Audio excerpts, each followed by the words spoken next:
What's up guys, and welcome to another track guide. This week we're at Portimao and I am expecting quite a good week of racing here. I'm pretty excited for this one. So coming into the main stretch, we're going to reach almost 200 kilometers an hour, which is pretty fast for the Mazda. Almost time to get into 6, but not quite. So coming into the first corner, we are going to position our car over the curb here to the left, and we're looking for a very wide entry because we don't have much space. We can't really use the curb on the inside, so it's a really tight corner and we need to maximize it. So we're going to look for the brakes a little bit before these tire marks. So as soon as we get on the brakes, we're going to go down into fourth and we're going to look for extra rotation on the brakes. I know I say this a lot, but this is really important. It's a key skill set to have in driving in general, but in certain aspects of driving the Mazda, it's crucial to go really fast. So we're gonna look for the rotation here. And almost as soon as we get into the apex, we're gonna look for power and we're gonna try to not go too wide. This is gonna be a controversial spot this week. I'm pretty sure there's gonna be a lot of people abusing the track limits here, but we're not looking to do that. So we stay in fourth. We can keep our right side wheels over the curb. I think it's fair. I've watched quite a few onboards of Portimao in GT3s and cars like that.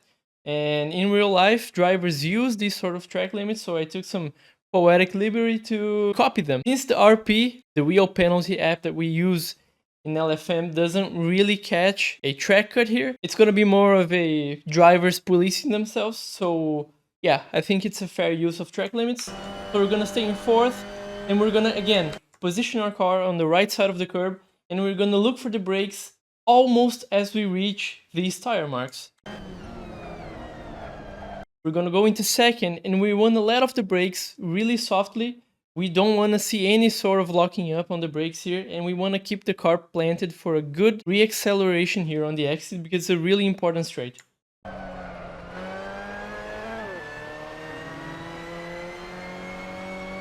You can use this curb here on the inside. I think it's worth about half a tenth. Beware that the car will get loose, so when you take the curb, just straighten out your wheel to prevent it from oversteering.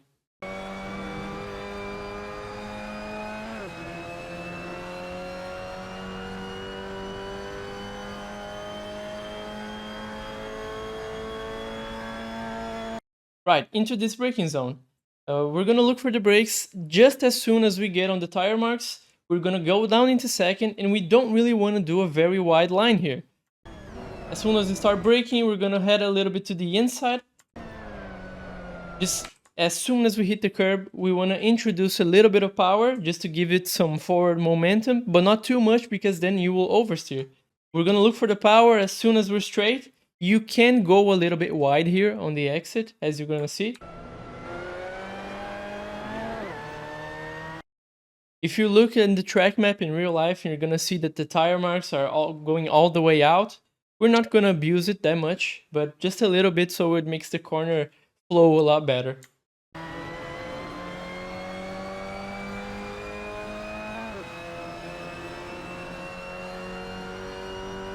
Right, this corner is flat out. We wanna get on top of the curb as soon as we get to it, but we don't wanna turn in right away. We wanna go straight for a little bit, and as soon as the white stuff that should be green starts, we want to turn in.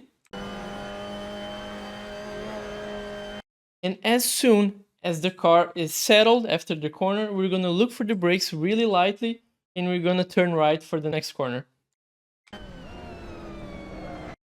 We're going to keep it in third. We don't want to oversteer the car. We just want to keep it planted for a good reacceleration.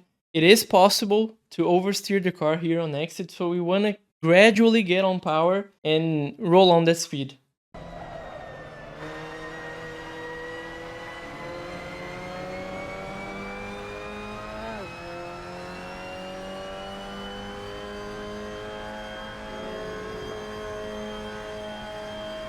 Right, super tricky corner. It takes some laps to get used to it. So we want to position the car about 3/4 of the way from right to left. We're gonna start turning right here just to shorten a little bit of the distance. Since we're not driving a really fast car, we need to optimize that sort of stuff. And as soon as the track flattens, we're gonna look for the brakes and go down into third. We want to get on power really early here, but not too early because then we're going to go wide into the gravel trap. So we get on power early here because it's really important, and we're looking to use the entire track on the exit.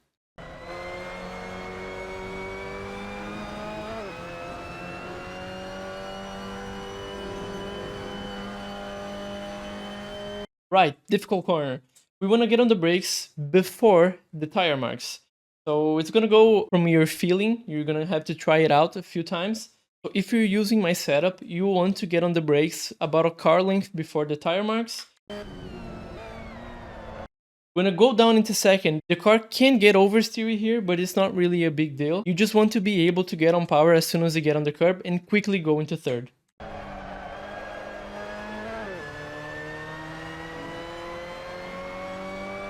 Last corner on the track. We want to position the car all the way to the left, and we want to stay on power during the turn-in phase, and we're gonna let off after we turn in, so we can induce a little bit of rotation to the car.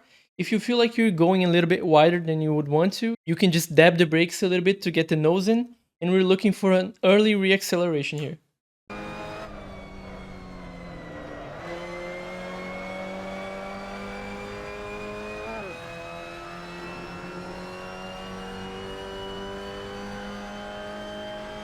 And through here, you just want to keep the car close to the inside over the curb, and that's it.